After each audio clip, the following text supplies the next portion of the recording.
Hello दोस्तों, explainer videos में आपका स्वागत है। मैं हूं आपका दोस्त चैरी। आज की मूवी है डिटेक्टिव व्योमकेश बख्शी, जिसमें सुशांत सिंह राजपूत ने लीड रोल किया है। IMDb rating 7.7। मूवी की टाइमलाइन स्टार्ट होती है 1942 नवंबर से और ओवरव्यू में बताया जाता है कि Japanese army Indo Burma border से कलकत्ता पर अटैक करने की फिराक में है। सेकेंड वर्ल्ड वॉर चल रहा था। सभी कलकत्ता वाले जैपनीज और अंग्रेजों के बीच में फंसे हुए थे। चाइनीज गैंग कलकत्ता के किसी पोर्ट पे ओपियम यानी कि अफीम की तस्करी कर रहे थे कि तभी सामने से एक बंदा आता है। जैसे ही चाइनीज गैंग का एक बंदा उस आए हुए बंदे से पूछने जाता है, वो उसे मार देता है। ये दूसरा गैंग था और इसके आदमी बाकी चाइनीज गैंग के बंदों को मार देते हैं और इनके लीडर को पकड़ लेते हैं। दूसरे गैंग वाला लीडर चाइनीज गैंग के लीडर की दोनों आंखें फोड़ देता है और कहता है, शंघाई तक ये संदेशा पहुंचा देना कि मैं मेरा कलकत्ता वापस ले रहा हूँ। 1943 शंघाई चाइना में एक आदमी बात करना, हम कलकत्ता में खत्म हो जाएंगे। अगले सीन में एक आदमी व्योमकेश बख्शी यानी सुशांत सिंह राजपूत के सामने अपने पिता के गुम होने का एक केस लेकर जाता है, लेकिन बख्शी उसे उल्टे जवाब देता है और कहता है, या तो ए उनका किडनैप हुआ है लेकिन नहीं हुआ क्योंकि किसी ने तुमसे पैसे नहीं मांगे, बी मर गए हैं, शायद किसी गलत चक्कर में थे इसलिए मर गए हैं, सी जिंदा है, फरार है और किसी गलत चक्कर में है, या फिर डी किसी औरत के साथ भाग गए हैं। वो आदमी गुस्सा हो जाता है और व्योमकेश बख्शी के एक रैपर मार के चला जाता है।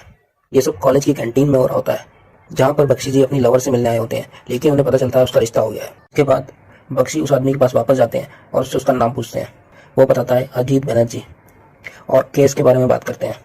तुम्हारे पिताजी कोई पैसे वैसे छोड़ कर गए हैं क्या? इससे पता चलेगा कि वो जल्दी में निकले हैं या प्लान करके निकले हैं। अजीत एक बक्से के बारे में बताता है और कहता है, मुझे नहीं पता, वो बक्सा चलकर देखना पड़ेगा। वो दोनों जाते हैं और बक्सा देखते हैं।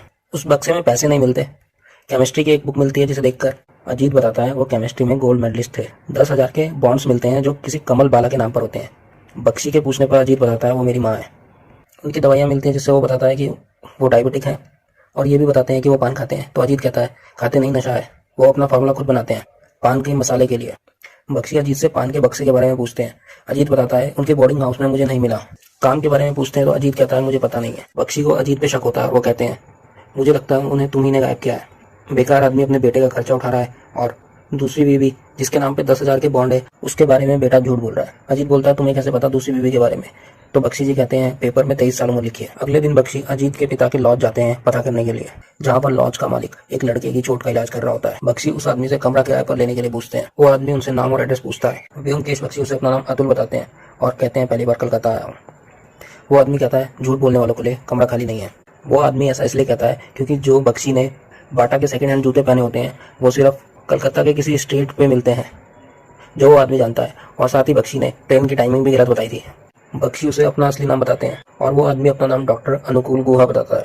वहाँ पर बख्शी रात को और लोगों से मिलते हैं। एक है कनाई दाओ जिसका रोल मयांक चैंग ने किया है और ओपियम सेलर है, और दूसरे हैं अश्विनी बाबू जो कि भुवन बनर्जी के रूममेट हैं। भुवन बनर्जी अजीत बनर्जी के पिता हैं जिसके केस के लिए बख्शी यहाँ आए हैं। जब बख्शी खाना खाते वक्त भुवन बाबू के पान के बक्से के बारे में पूछते हैं तो अश्विनी बाबू को धक्का लगता है और वो खांसने लगते हैं कि तभी एक सायरन बजता है। ये आर्मी का सायरन था, वॉर का, और सब लोग थोड़ा सा छुपने लगते हैं। जैसा कि आजकल आपने इजराइल पैलेस्टाइन वॉर में सुना होगा, ये उसी टाइप का सायरन था। जब भी कोई वॉर होती है हर देश अपने नागरिकों की सुरक्षा के लिए नॉर्मली ऐसे ही सायरनों का यूज करते हैं। थोड़ी देर बाद बख्शी अश्विनी के रूम पे जाते हैं और उससे पान के बारे में पूछते हैं और वहाँ पर भुवन बनर्जी के पान का बक्सा भी खोज लेते हैं। बख्शी कहते हैं खून हुआ है और डॉक्टर गुहा के सामने सब बताते हैं। अश्विनी कहते हैं मुझे खून वून के बारे में कुछ नहीं पता। अश्विनी कहता है उस रात में खाने के बाद टहलने निकला और जब वापस आया तो भुवन बाबू नहीं थे। सुबह देखा तब भुवन बाबू नहीं थे। जब मैं अगले दिन शाम को काम से वापस आया तब भी वो नहीं थे। उनका पान बहुत टेस्टी होता है, वो अपना मसाला खुद बनाते हैं, इसलिए मैंने उनका बक्सा रख लिया था। बख्शी थोड़ा सोचते हैं और एक्सप्लेन करते हैं, भुवन बाबू अपना पैसा, दवाइयाँ और पान छोड़कर गए थे, तो इसका मतलब वो भागे नहीं है, वो वापस आने वाले थे, और उनके जाने के बाद से अब तक 2 महीने हो गए हैं। भुवन बाबू के काम के बारे में डॉक्टर गुहा बताते हैं। कहते थे मैं एक फ्रीलांस जीनियस हूँ, टाइम पे पैसे देते थे और कभी कोई प्रॉब्लम नहीं हुआ। डॉक्टर गुहा के कहने पर वो लोग पुलिस को बताते हैं, लेकिन पुलिस उन्हें ही अंदर करने वाली होती है। डॉक्टर गुहा की जान पहचान के कारण उन्हें छोड़ दिया जाता है। पुलिस स्टेशन से घर आते वक्त बख्शी बताते हैं मुझे एक बस का टिकट मिला है जो भुवन की किताब में था, वहाँ जाकर कुछ पता लगाया जा सकता है। अजीत बनर्जी गुस्सा होते हैं और कहते हैं जब पुलिस कह रही है वो लापता है तो तुम मेरे पिता को क्यों मारने में तुले हुए हो? केस क्लोज, तुम चलो यहाँ से। तभी डॉक्टर गुहा बख्शी को थोड़ा एनकरेज करते हैं और कहते हैं आजकल कहने वाले बहुत होते हैं लेकिन करने वाले बहुत कम, मुझे लगता है तुम कर सकते हो। मेरे बोर्डिंग हाउस पे एक कमरा खाली है, बाकी आपकी मर्जी। मतलब वो उसे रोक रहे होते हैं। अजीत वहां से चले जाते हैं और बख्शी डॉक्टर गुहा के यहाँ ही रुक जाते हैं। अगले दिन बख्शी उस जगह पर जाते हैं जहाँ का वो टिकट होता है। वो एक बीच होता है और जहाँ पर एक लड़की उनके सामने पानी में डुबकी लगाती है, जिसको देखकर बख्शी थोड़ा अनकंफर्टेबल फील करते हैं। जब वो लड़की नहाकर बाहर आ जाती है तो बख्शी जी उससे पूछते हैं आप यहाँ की मालकिन है? लेकिन वो कहती है नहीं, मैं कहीं की मालकिन नहीं हूँ। उसके 2-4 नौकर उसके आसपास घूम रहे होते हैं, उसकी सेवा कर रहे होते हैं। वो लड़की बताती है गजानन सिकदार यहाँ के मालिक है, ये लड़की उसकी वाइफ है, इसका नाम अंगूरी देवी है और ये एक एक्ट्रेस है। और ये जगह एक बंद केमिकल फैक्ट्री है जहाँ पर भुवन काम किया करते थे। अंगूरी देवी उन्हें गाड़ी में लिफ्ट देती है। गाड़ी में जब बख्शी अंगूरी देवी से भुवन के बारे में पूछते हैं तो वो थोड़ा हेजिटेट करती है और अपना पर्स छुपाने लगती है। बख्शी उसके नर्वसली पर्स छुपाने को नोटिस करते हैं और उन्हें यह भी पता चलता है गजानन बाबू अमर बंगाल पार्टी से है। अगले सीन में बख्शी जी अंगूरी के सेट पर जाते हैं और वहाँ पर उसके मेकअप रूम में उसके पर्स में इन्वेस्टिगेशन करते हैं, जिसमें उन्हें कुछ चिट्ठियाँ मिलती हैं, जिसको लेकर वो डॉक्टर गुहा के पास आते हैं। उन चिट्ठियों से पता लगता है जैसे कोई गजानन को ब्लैकमेल कर रहा है, और उन चिट्ठियों में लिखने की बजाय अखबार से काट के ABC चिपकाई हुई होती है, और चिट्ठी भी उन्हीं के लोकल पोस्ट ऑफिस से पोस्ट हुई हुई होती है, और दूसरी चिट्ठी उसी डेट की होती है जिस दिन भुवन बाबू गायब हुए थे। अब वो वहाँ के नौकर जिसका नाम बुद्धिराम है उससे अंग्रेजी अखबार की रद्दियाँ निकलवाते हैं। उन्हें शक होता है भुवन गजानन को ब्लैकमेल कर रहा था और वो मारा गया, और वो अखबार भी मिल जाती है जिसकी कटिंग चिपकाकर चिट्ठियाँ लिखी गई थी। अब बख्शी एक्सप्लेन करते हैं भुवन सिकदार को ब्लैकमेल कर रहे थे। 29 तारीख को दूसरी चिट्ठी लिखी, रात के 9 बजे फैक्ट्री में मिलने को बुलाया, 8 बजे यहाँ से खा के निकले और वापस नहीं लौटे। अगले दिन बख्शी गजानन सिकदार से मिलने जाते हैं, जहाँ पर कोई दूसरा नेता गजानन सिकदार के खिलाफ प्रोटेस्ट कर रहा होता है और बहुत सारी भीड़ इकट्ठी हुई होती है। वहाँ पर बख्शी को वही लड़का मिलता है जिसकी पट्टी डॉक्टर गुहा तब कर रहे थे जब वो उनके यहाँ पहली बार आए थे। उससे पता चलता है ये आदमी सुकुमार घोष है, जो गजानन सिकदार का भांजा है और अपनी अलग पार्टी बना रहा है। बख्शी बहाना बनाकर अंदर जाते हैं और गजानन सिकदार से मिलने की कोशिश करते हैं। वहाँ पर गजानन सिकदार और उसके भांजे सुकुमार की बहस चल रही है और बख्शी बाहर खड़े हैं। तभी वहाँ पर एक लड़की आती है जो उनसे अपॉइंटमेंट के बारे में पूछती है। तभी सुकुमार वहाँ से चला जाता है और गजानन उसके पीछे पीछे बाहर आते हैं और गुस्से में चिल्ला रहे होते हैं। बख्शी गजानन से भुवन के बारे में सवाल करते हैं और कहते हैं वो आपको क्यों ब्लैकमेल कर रहा था। गजानन बख्शी को अपने साथियों से कहकर बाहर फेंकवा देते हैं। बाहर वो पट्टी वाले लड़के से पूछते हैं उस मैडम के बारे में, तो वो बताता है ये सुकुमार की बहन है, मतलब गजानन की भांजी है। अगले सीन में बख्शी अंगूरी देवी से मिलने उसके घर जाते हैं और इन्वेस्टिगेशन में उससे पूछते हैं भुवन के नाम पे आप डर क्यों गई थी। वो बताती है कुछ दिन पहले गजानन और भुवन की बहुत बहस हुई थी कमरे के अंदर 1 घंटे तक। उस दिन शाम को गजानन ने फैक्ट्री पर लॉकडाउन का नोटिस चिपका दिया। बख्शी पूछते हैं 29 की रात को गजानन फैक्ट्री गए थे क्या। अंगूरी देवी मना करती है, उसके बाद उन पर ट्राई मारती है। अगले दिन डॉक्टर गुहा को लेकर बख्शी उस फैक्ट्री की तरफ जाते हैं और ताला तोड़ने की कोशिश कर रहे होते हैं कि पीछे से गार्ड आ जाते हैं, लेकिन बख्शी उन्हें अपनी बातों में लगा देते हैं और कहते हैं मैं चूहे मारने की दवाई लेकर आया हूँ, और फैक्ट्री का ताला खोलकर अंदर जाते हैं, जहाँ पर वो देखते हैं नई मशीनरी है लेकिन 2 महीने से बंद पड़ी है और वहाँ पर बहुत सारी स्मेल भी आ रही होती है। वो वहाँ पर चींटियों की एक लाइन देखते हैं जो एक बहुत बड़े से टैंक की तरफ जा रही होती है। वो उसका ढक्कन खोलते हैं तो उसमें एक लाश मिलती है जो कि बहुत बुरी तरीके से सड़ गई है। वो बॉडी बहुत बुरी तरीके से डिकम्पोज हो चुकी है। फॉरेंसिक वाले बताते हैं एक खून है, किसी ने गले से लेकर पेट तक चाकू या छुरे से चीर दिया। रात को अश्विनी बाबू बख्शी के पास पान का मसाला लेने आते हैं और पान खाकर बहुत संतुष्ट फील करते हैं। अगले दिन सुबह एक आदमी लॉज में व्योमकेश बख्शी की न्यूज़ पढ़ रहा होता है जिसमें उन्होंने कैसे ये केस सुलझाया उसके बारे में छपा होता है, और उधर सिकदार को डिप्टी कमिश्नर पिलकाय ने क्वेश्चनिंग के लिए बुलाया होता है। बख्शी अखबार पढ़ने वाले साथी से पूछते हैं अखबार लेट क्यों आया, तो वो बताता है अखबार तो रोज इसी टाइम आता है।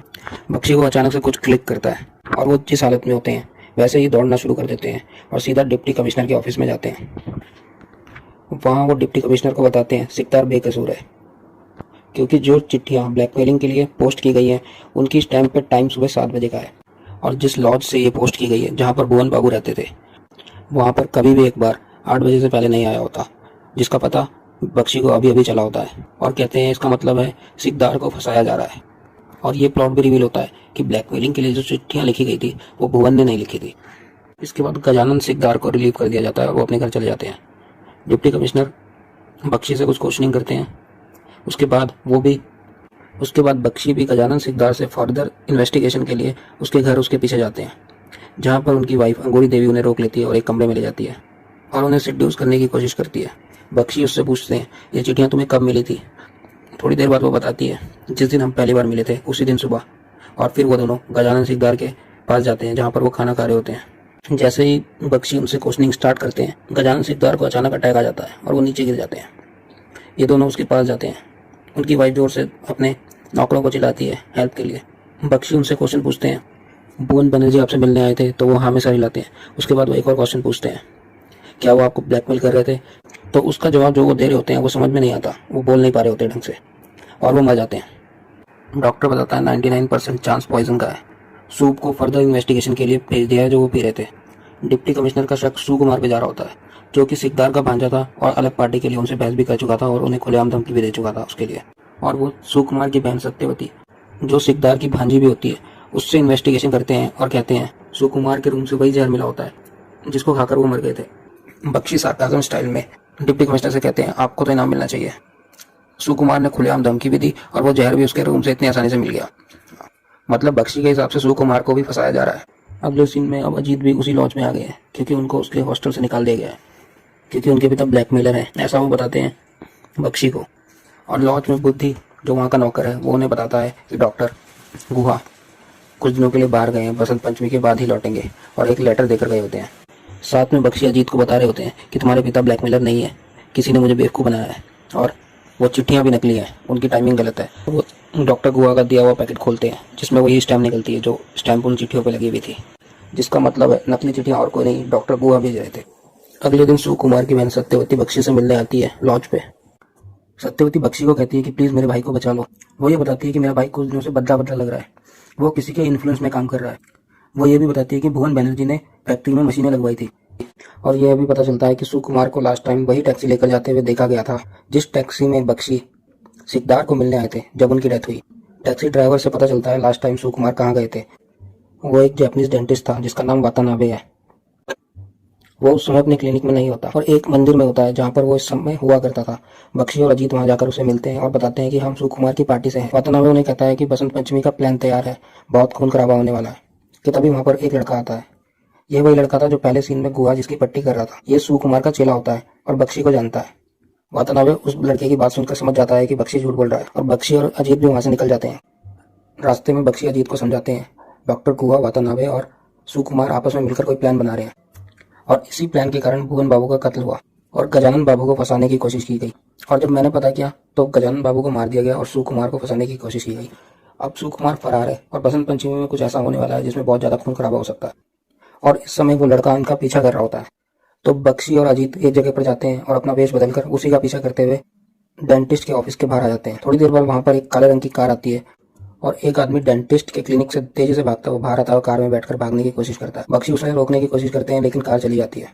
उसके बाद बख्शी ऊपर जाकर देखते हैं तो वहाँ पर दो लाशें होती हैं, एक उस सेक्रेटरी की और दूसरा उस लड़की की। वो वहाँ से क्लू इकट्ठा करते हैं और अपने लॉज में चले जाते हैं। लॉज में जाकर उन्हें पता चलता है डॉक्टर गुहा वापस आ रखा है। वो छत पे होता है और इस समय बम गिर रहे होते हैं।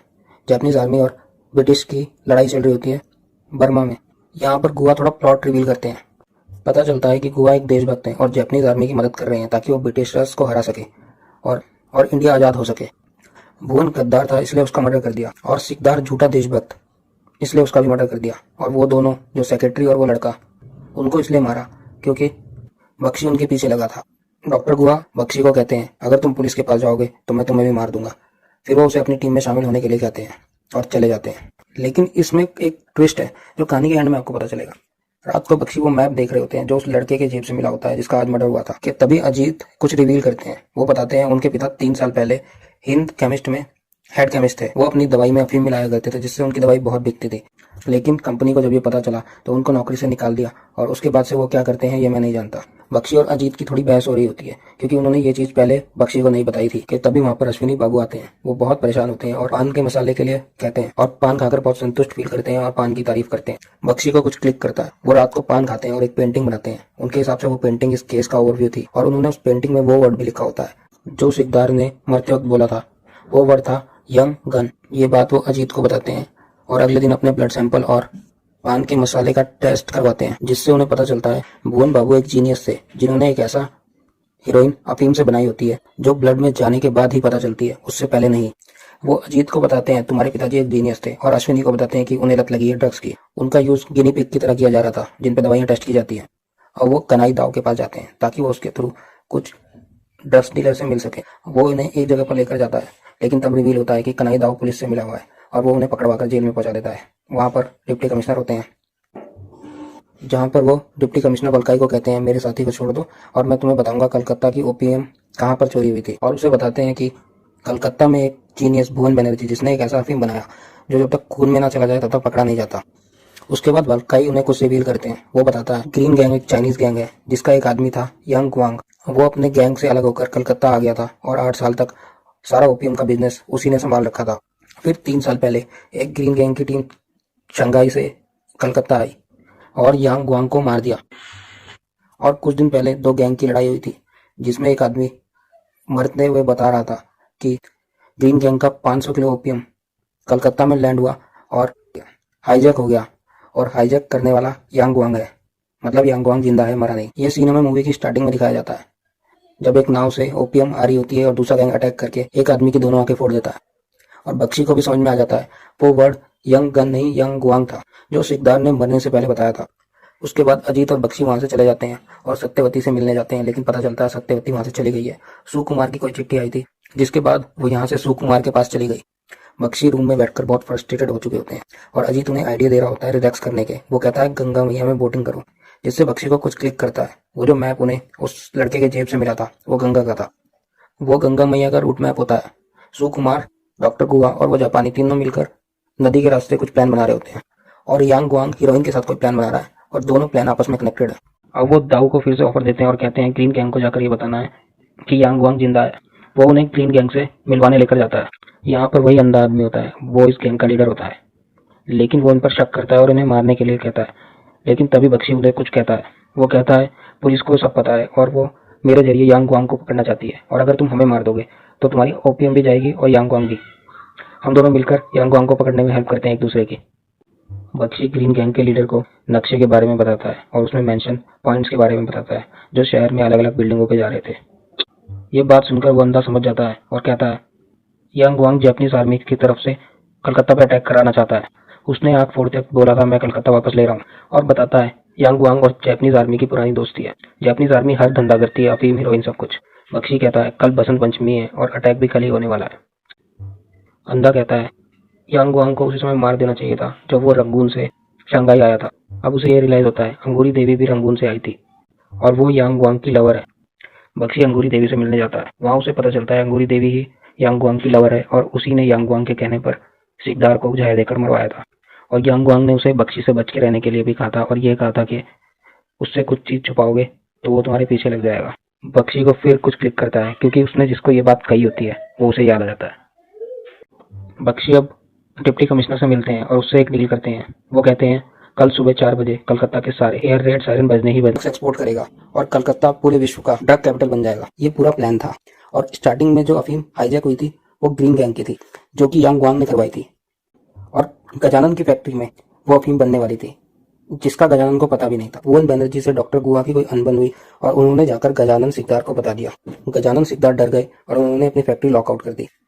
तो गुहा ने सुकुमार को भड़काना शुरू कर दिया ताकि नई सरकार बनाई जा सके, लेकिन उन्हें अभी भी फैक्ट्री की जरूरत थी। इसके लिए गुहा ने व्योमकेश बख्शी का यूज किया और पान का बक्सा मिलने पर उसे थाने लेकर चले गए और बख्शी को एनकरेज किया केस सॉल्व करने के लिए, जबकि अजीत केस क्लोज करने के लिए कह रहे थे। फिर बख्शी को भटकाकर उस अखबार तक पहुंचाया जिसकी कटिंग से ब्लैकमेलिंग के लेटर लिखे गए थे, जिससे लग रहा था भुवन ब्लैकमेल कर रहे थे सिकदार को। अंगूरी देवी को भी 4 साल पहले गजानन के पास उसको कंट्रोल करने के लिए भेजा गया था। अंगूरी देवी ने जान के लेटर छुपाने की कोशिश करी थी बख्शी के सामने ताकि वो उस लेटर तक पहुंचे। उन लेटर से पता चल रहा होता है कि भुवन ने गजानन को ब्लैकमेल किया और गजानन ने भुवन को मार दिया, लेकिन लेटर में टाइमिंग की गड़बड़ हो गई थी। और बख्शी ने एक बार डॉक्टर गुहा को कही थी कि जब कोई को छुपाने की कोशिश करता है तो मैं उसके पीछे पड़ जाता हूँ। ये बात अंगूरी देवी ने बख्शी को बताई थी कि मुझे यांग गुआंग ने तुम्हारे बारे में ये बताया है कि तुम किसी चीज को छुपाओ तो वो तुम्हारे पीछे पड़ जाएगा। यहाँ से बख्शी को पता चला यांग गुआंग और कोई नहीं डॉक्टर गुहा है। और जब बख्शी वातानाबे तक पहुंच गया तो डॉक्टर गुहा देशभक्त बनकर बख्शी के सामने आ गए ताकि यांग गुआंग तक कोई बात ही ना पहुंचे और सबको लगे डॉक्टर गुहा ने देशभक्ति के कारण ये सब किया है। अब आप समझ गए होंगे डॉक्टर गुहा की सारी प्लानिंग और उन्होंने इसे कैसे एग्जीक्यूट किया। लेकिन अब बख्शी गुहा को बताते हैं कि आपके साथ भी धोखा हुआ है और वो धोखा मैंने किया है, और कहते हैं जापानीज अटैक के बारे में मैंने पुलिस को बता दिया है और अब जहां भी जापानी आएंगे आर्मी उनका स्वागत करेगी। आपका अटैक फेल हो गया, पुलिस को सब पता है सिवाय इसके कि आप लोग कौन है। आप अटैक रुकवाओ, मैं कभी नहीं बताऊंगा किसी को कि आप कौन हो। लेकिन डॉक्टर गुहा विश्वास नहीं करता और कहता है अगर पुलिस को बता दिया होता तो इस समय हर जगह आर्मी होती और सबको मार के निकलने के लिए अंगूरी को कह रहा होता है। लेकिन अंगूरी मना करती है क्योंकि गुहा ने अंगूरी से भी अटैक के बारे में छुपा रखा था। अंगूरी रंगून से थी और उसके पूरे शहर को जापानीज ने तबाह कर दिया था, तो वो कभी भी अटैक के लिए राजी नहीं होती। गुहा यहाँ से जाने लगता है लेकिन अंगूरी उस पर गन तान देती है और कहती है अटैक रोक दो, लेकिन वो उसे अपनी प्यार की बातों में फंसाकर मार देता है और अंगूरी की गन उठाकर व्योमकेश बख्शी पर तान देता है। लेकिन तभी आर्मी के सायरन बजने शुरू हो जाते हैं। बख्शी वातानाबे को मैनिपुलेट करने की कोशिश करता है मैनिपुलेट में इसलिए कह रहा हूँ क्योंकि आदमी को कुछ भी नहीं पता होता। सिर्फ अलार्म बजाने के लिए डिप्टी कमिश्नर को कहा गया था। वातानाबे को कहता है तुम्हारे सरप्राइज अटैक में से सरप्राइज तो चला गया, अब अपने आदमी को मरने के लिए छोड़ दोगे क्या? और तभी वो दाऊ को इशारा करता है और ग्रीन गैंग के आदमी बाहर निकल के आ जाते हैं और वातानाबे को जाने देता है और कहता है जाइए अटैक रोकिए, कलकत्ता बाहर गए। और ग्रीन गैंग वालों को कहता है इन्हें कोई नहीं रोकेगा, आपने ये मुझे प्रॉमिस किया था। उसके बाद वहां पर ग्रीन गैंग अटैक कर देता है। वातानाबे बहुत सारे ग्रीन गैंग वाले लोगों को मार देता है, लेकिन बाद में ग्रीन गैंग वाले लोग उसे पकड़ कर ले जाते हैं। व्योमकेश बख्शी को भी चोट लगती है और वो बेहोश हो जाता है। जब वो सुबह उठता है तो 6 बज चुके होते हैं। उसके साथी उसे बताते हैं 6 बज चुके हैं, अभी तक कोई अटैक नहीं हुआ है। मतलब वातानाबे ने अटैक रुकवा दिया था और बख्शी का ब्लफ काम आया था। बख्शी अजीत को कहते हैं शायद तुम्हारे पिता भले आदमी थे, उन्होंने खेल खेल में फॉर्मूला बनाया और उसके बाद उसको रोकने की कोशिश करी। अजीत ये कहते हैं ये भी हो सकता है उन्होंने पैसे के लालच में चुगली करी और मारे गए। अगला सीन दिखाया जाता है यांग ग्वांग ग्रीन गैंग की कैद में है, वो उसे मारने ही वाले हैं कि तभी यांग ग्वांग उन्हीं के हथियार से उन सबको मार देता है और उस अंधे आदमी को भी मार देता है और मूवी यहीं खत्म हो जाती है। आई होप आपको ये मूवी अब अच्छे से समझ में आ गई होगी। अगर आपको पहले कभी समझ में नहीं आई तो इस स्टोरी की बात जरूर समझ में आ जाएगी। अगर अभी भी आपके कोई डाउट है तो आप कमेंट में लिख सकते हैं और अगर मेरा काम पसंद आया है तो सब्सक्राइब करके मुझे मोटिवेट कर सकते हैं।